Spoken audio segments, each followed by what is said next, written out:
Estamos colgando en este momento el último cuadro de la exposición La belleza encerrada, que es una obra de Watteau, Capitulaciones de boda en un parque. Es la última obra que se incorpora a esta exposición, que consta de 281 obras del Museo del Prado. La mayoría proceden de las colecciones reales, aunque hay también parte de adquisiciones que vienen desde el siglo XIX y dos recientes, una tabla de la oración del huerto francesa de principios del siglo XV y La joven dormida en una hamaca de Louis Barret a fines del siglo XVIII. La exposición empieza con una imagen de la Atenea de Fidias en una copia romana del siglo II después de Cristo. Y está presentada en alto como en el Partenón, como la diosa que protegía a Atenas. Y en este caso no es la diosa guerrera que defiende a la ciudad por las armas, ¿no?, sino que es la diosa de las artes, de la cultura. Esta exposición, que se ordena cronológicamente, va desde finales del siglo XIV hasta principios del siglo XX, está concebida como una concentración de belleza, pero no como algo estético y puramente exquisito y de deleite de los sentidos, que también, sino como una concentración de energía hacia nosotros. De aquí podemos salir renovados, como habiendo encontrado algo para nuestras propias vidas. En ese sentido, hemos querido que los visitantes se animen a mirar los cuadros en lugar de las cartelas, que interrumpan la visión de la obra de arte. Hay determinados recursos o trucos escenográficos que concentran la atención del visitante en determinados aspectos, tanto por un lado como por otro. Nosotros nos asomamos aquí y ya vemos obras concretas que hay en la exposición. Quienes se asomen por aquí al mismo tiempo confrontan sus rostros con los retratos de Velázquez y del Greco como un juego de máscara y retrato, retrato y persona real.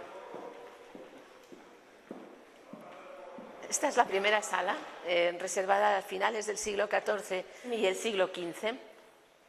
Hay muchísimas conexiones aquí. Entender las relaciones entre el mundo del norte de Europa y del sur. Por ejemplo, en el norte sigue vigente la arquitectura gótica, mientras que en el sur, en Italia sobre todo, aparece ya la arquitectura clásica. Tenemos a Mantegna junto a una obra del maestro de Flemal o Robert Campin. Pero me gustaría destacar la tabla central de Frangelico. Es un cuadro de altar para una iglesia florentina, puesto de la forma más semejante a como estaría en la iglesia original. El gran recuadro central en la parte alta, visible desde toda la iglesia para todos los fieles, y es la Anunciación. Y en la parte baja está la vida de la Virgen, donde el sacerdote o quien se acerque al altar mete los ojos y va viendo una por una escenas edificantes, moralizantes. Son obras muy concretas, perfectas en ese sentido, muy cerradas dentro del espacio que tiene el artista.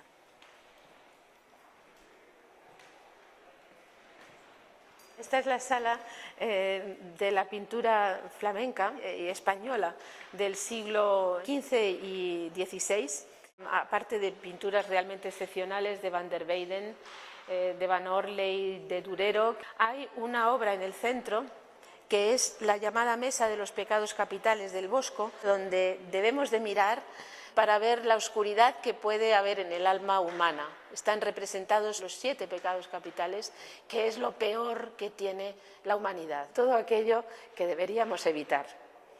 Y se presenta en esta disposición precisamente para que nos veamos sometidos a meter la cabeza y a ver el fondo profundo de nuestras almas.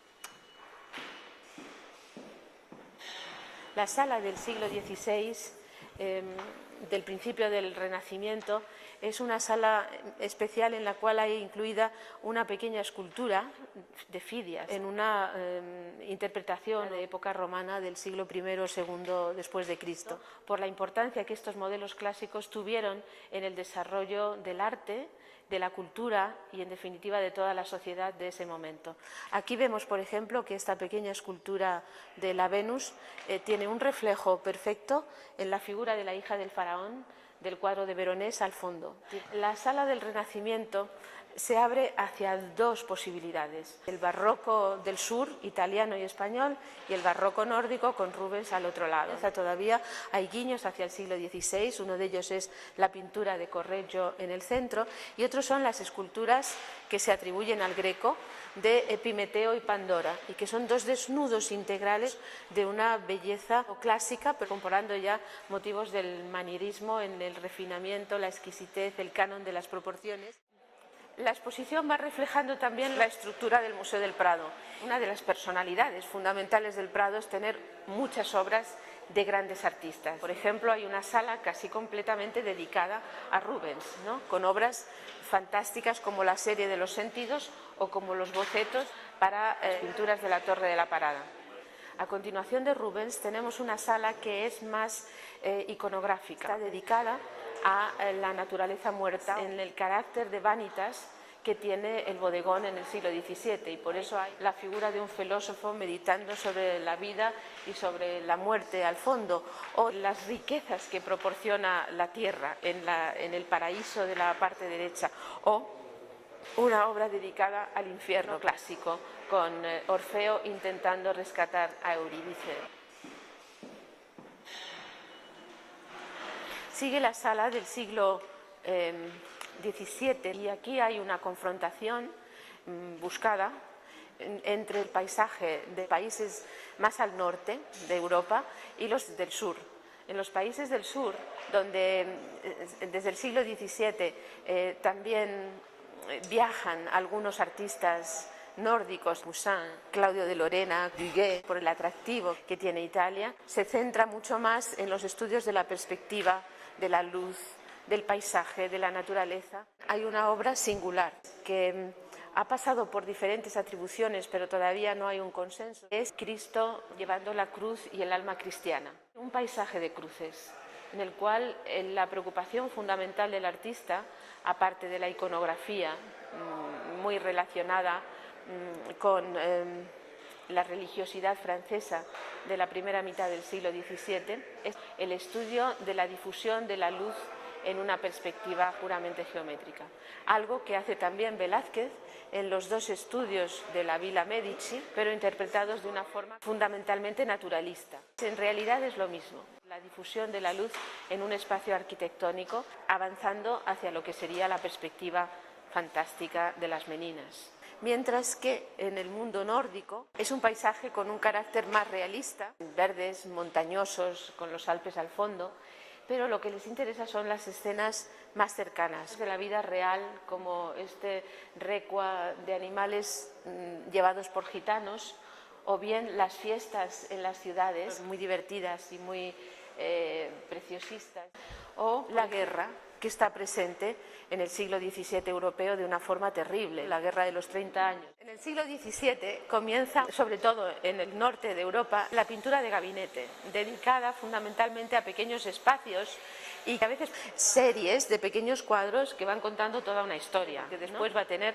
mucha importancia en el XVIII y en el XIX. Tenemos aquí una gran concentración de obras de Teniers, en el cual el Prado es muy rico.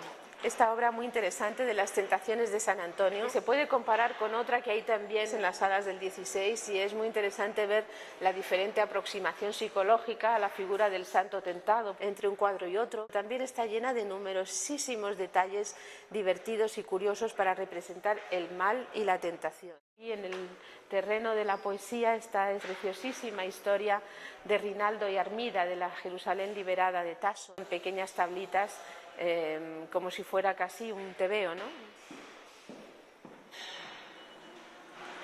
En el siglo XVIII aparece lo que podríamos denominar ya la vida moderna, entendida además desde un sentido poético, como en Watteau es vida moderna pero transfigurada en una vida poética de la Arcadia, ¿no?, fantástica. Hay también unas obras de escultura que responden también a ese periodo, son de bronce, de pequeñas figuritas realmente preciosas, representación de la guerra y al fondo del arte dramático.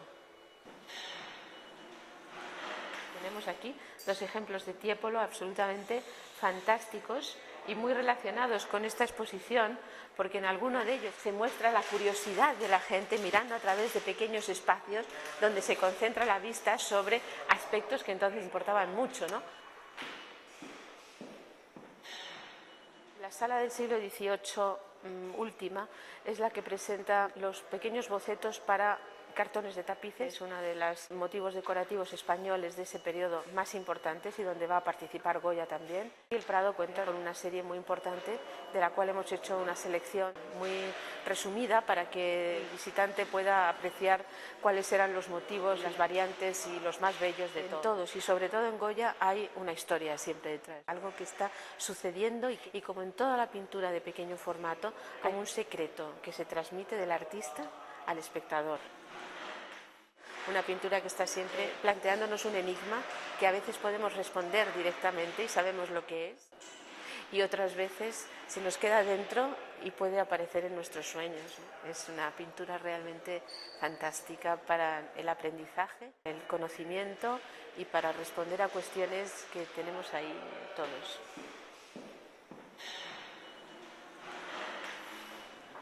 El Prado tiene una colección muy importante de pintura del siglo XIX que va desde el periodo neoclásico hasta finales del siglo, que hemos intentado hacer un resumen de toda esa pintura en muy pocas obras, desde la figura de Vicente López hasta la figura de Fortuny, y cómo entre todos ellos conforman ese panorama del arte español del siglo XIX que tiene sus raíces en la pintura del pasado, en la influencia de Goya y en el mirar hacia afuera, primero hacia el mundo italiano y luego hacia el mundo francés, para establecer realmente la identidad de la pintura española de ese periodo.